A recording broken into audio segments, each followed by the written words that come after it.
Working with GitHub for beginners is very confusing.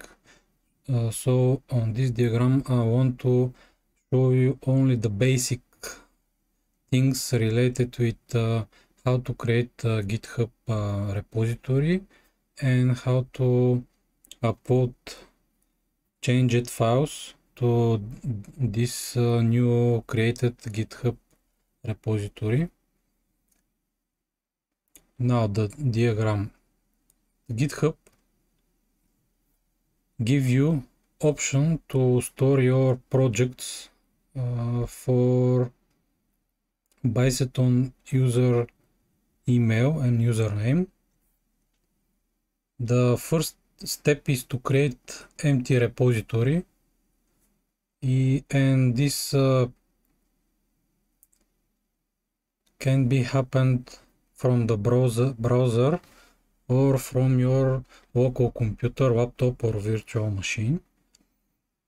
In the easiest way is to use browser, because for beginners buttons and user interface is more friendly, but after a while and when you used to use GitHub, you can use the git init command and some related commands to upload files to GitHub.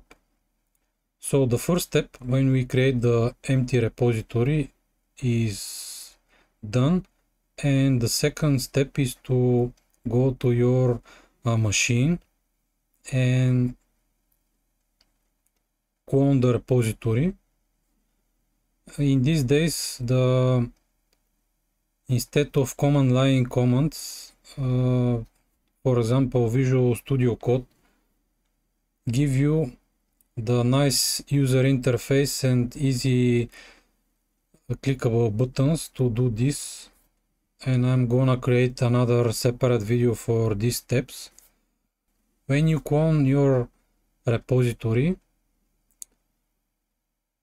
GitHub and Git client create new directory that contains all your files, and from these files you can modify them. When you finish with your work, if we want to upload our changes to the project and the related files, first we need to execute these commands, or just to use the buttons in the Visual Studio Code.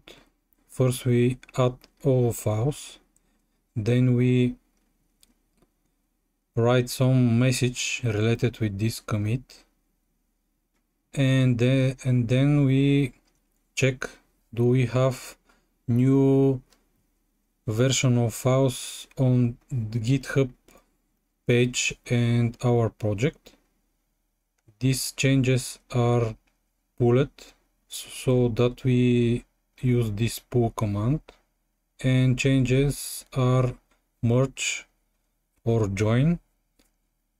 If we don't have some conflicts, then we press the button push or the command push, and with this last command we upload the files to the GitHub, and now everyone from our contributors or even the second laptop or PC or virtual machine can pull these changes again.